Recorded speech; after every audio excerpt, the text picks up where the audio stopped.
Um, so how does the Yeah. profession, huh? Um. Oh, go ahead. Oh, I Sorry. was gonna, okay. So how does the professional stuff that you've done, how is that different from being like on a student film?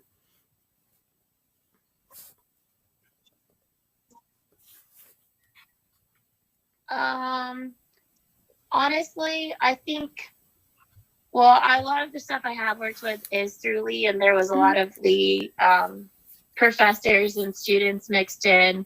But there's definitely like less explain being organized. Like if you are not organized and you're going to mess up, and I did Christmas in July, like almost the whole art department. Mm-hmm. And I there were many days where it was just so many jobs that and I didn't have my day by day as organized as I should, and I Mm-hmm. would just I would be so into designing a set or something, that making sure it looks good, that I would just completely forget a prop, and that was totally you. I ended up just keeping a lot of stuff in my car, so when I messed up, that I could pull it out. Mm-hmm. But it was yeah, just being so organized is probably one of the most important things. And I always have to wake up super early to get things. But and then also just for me, like working on Lee sets, Mm-hmm. like if you're at Lee, like you should just take in everything that you can from the professors there, because they are so kind. Like, and but it's not like a babying type of way. Mm-hmm. It's we want you to be the best, and we want you to create good art. And on the flip side, like when I work at conventions, especially, like if you are in the like the I guess traditional film industry, they can replace you in a blink of an eye. Mm-hmm. And so you can't be late, you can't be overwhelmed, you can't you I mean you can be, just you have to walk away to do that. Yeah. And I have been working with higher up celebrity management, and sorry, that's my son. And they will just yell at you, and they'll yell at you for overstepping, and they'll yell at you for understepping and not just taking things Mm-hmm. and the initiative. And I think for me, one of the worst times I had a manager just scream at me, and I walked to the bathroom for a while, and I cried, and I brushed it off, and I came back, and at the end of the day, she looked me in the face and she goes, "You did such a wonderful job. I would love to have you back." And I was like, Wow. "Pardon what? Like, how do you Yeah. treat people you don't like?" Uh-huh. Like, so it's really unpredictable, and just have to have like thick skin and know when to give and know when to take. And yeah. Okay. Wow. Interesting. So, let's see. All right. So, if I'm interested in, I think I'm leaning more towards like costume and sets than hair and makeup. Would you have any advice for like getting into that? Um, So you said scene and set and costumes. mm-hmm.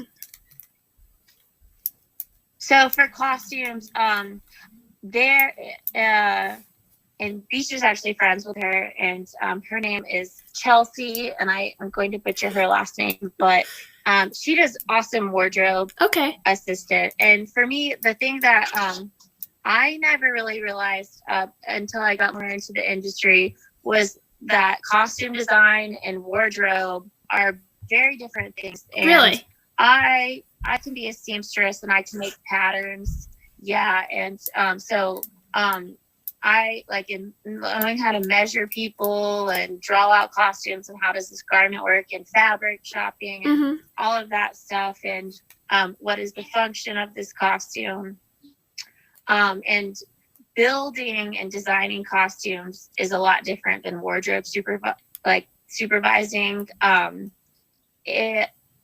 wardrobe supervising you can work on, and you can get pretty high up in the industry and not even know how to sew. And that blew my mind when I learned that. But for costumes, you really just have to jump in there. You have to learn how garments work, learn how they fit the body, learn about making your character look how you want your character to look. And because your clothing speaks a lot about you. And one of my favorite things that we studied was knowing when to use colors. Like if you put the color red on stage, you're going to attract your audience's eyes.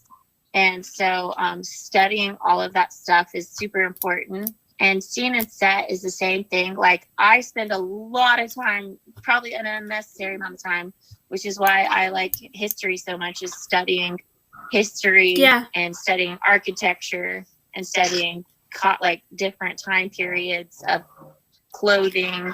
And you'll notice a lot of the architecture and clothing going together and stuff like that. And then learning how to collaborate. If you're going to be in the art department, you have to know how to collaborate. Yeah.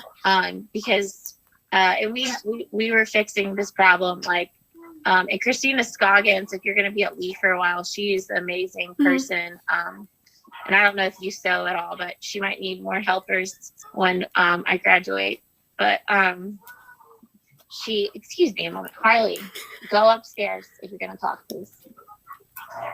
You're making the dogs wrestle now. Okay, anyway. So like if you're this is what happened on Sense and Sensibility. So the set designer had a couch and it was beautiful, except it had this really awful fabric on it.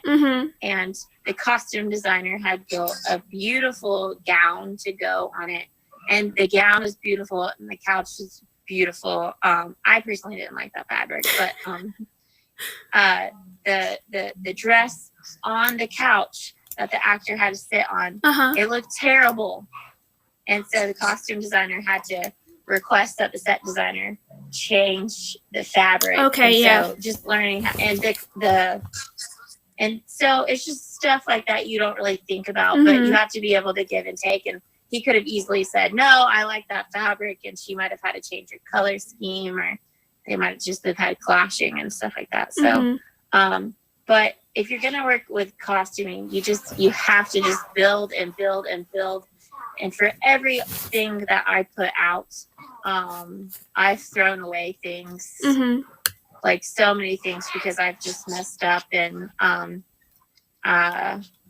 there's things that I made a wig for Fisher, and I joked with him because I made him a dead dog once, and I made the wig and I brought him the wig and I said, this wig made me cry. The dead dog didn't make me cry, but this wig made me cry. Oh man. So yeah. And also admitting when you need to seek higher, like other sources. So like I can barely work with leather, but I go to conventions and stuff like that. And so while my leather work isn't clean, I'm spending time trying to learn about it right now. The same with prosthetics. Like I am relatively new to prosthetics. And so I spend time practicing and working with them. And I also have been in touch with somebody that's higher up than me. And she gives me advice and she's coaching me. And so I think in this industry, finding somebody to kind of mentor you is super important. Okay. Cool. Yeah, there's definitely, because when you're working with so many different skills and stuff, I can imagine it's like hard trying to get all that together.